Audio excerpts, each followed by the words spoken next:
Alright, so you saw the title. That's not clickbait, that's pretty serious. I was talking to a Ferrari dealer today. They're looking to expand out on the typical Ferrari owner. I've only owned one Ferrari, that was an F430. But word is they want to bring in some new blood, and I am on the list for the new Ferrari F90 Stradale.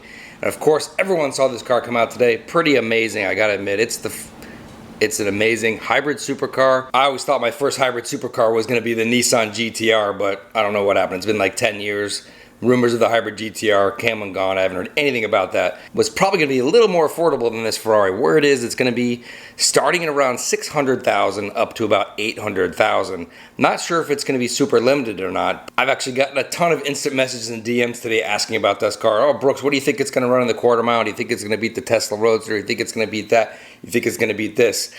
Based on the performance number that the Ferrari's giving out, 0 to 60 in 2.5 seconds, I think it could probably do a little better than that, giving its 987 horsepower. Plus, it's all-wheel drive, so it's going to be a lot more consistent than the rear-wheel drive cars, right? So 0 to 60 in 2.5, they're saying 0 to 200, which is 124 miles an hour roughly, in 6.7 seconds. So I looked through a lot of my drag times data to get a handle on what I could compare that to, and the closest thing I've really come to is a tune and exhaust McLaren 720S. I actually just drove one at the track a few weeks ago at Fuel Run, and that car ran 9.4 and 149 miles an hour. The 8th mile was interesting. It came in at like 6.1 and 120 miles an hour, and when I pulled the VBOX data to see what it hit in about 6.7 seconds, it's about 125 miles an hour. So of course the acceleration characteristics between between the McLaren 720S and this Ferrari are going to be different, but roughly when you come off the line that hard,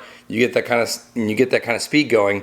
I'm guessing this Ferrari is probably going to run in the low 9s at just over 150 miles an hour, and it's going to be consistent because it's got all-wheel drive and those electric motors up front.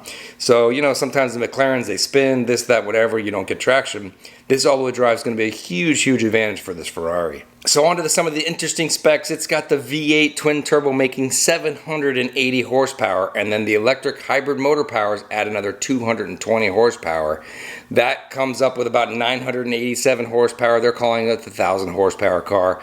It's basically a LaFerrari for a lot less money. Transmission for this car is an 8-speed dual clutch transmission, and word is it doesn't even have reverse, so you can save some weight with no reverse, just using the electric motors to kind of back up the car and not need that extra reverse gear right there. Also, let's take a look at some of the pictures. This side profile right here looks pretty amazing. It's got some 48 touches in here with the side vents in there. The top view here, really aggressive looking. It's definitely quite different than a lot of the Ferraris we've seen around. Clicking through here, the only particular thing I'm really not a fan of this car is the back taillights. It looks too much like a Corvette with these kind of square taillights over here. As we scroll through some of the different pictures here, we get to the interior bits where it's got a 16-inch wraparound touchscreen. Looks really wicked. Let me bring that up.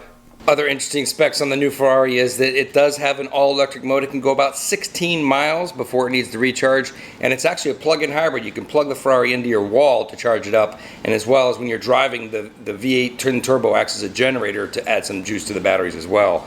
Weight comes in at less than 3,500 pounds, which is really impressive for all the batteries and all the gear and transmission, all the bits you have to have in this car. Top speed in that all-electric mode is just 87 miles an hour, and top speed with everything on is 211 miles an hour. All right, so there you go. There are my thoughts on the new Ferrari SF90 Stradale. I'm super impressed by the car. What would be really interesting to see is what McLaren's got coming. I know they're not sleeping. I know they got some hybrids coming. I'm really hoping McLaren goes all-wheel drive with their cars too. It's just going to make it a lot more streetable on the street with all this horsepower. What do you think? You think Ferrari's really going to get me one of these cars, and how long do you think it'll take? I'm super excited. I'm definitely up for it. If I'm allocated one, I'm in 100%. We got some more videos from the Fuel Run. We got Performante Spider versus AMG GTR, as well as 720S versus 800 wheel horsepower Porsche 911 Turbo S. Thanks for watching.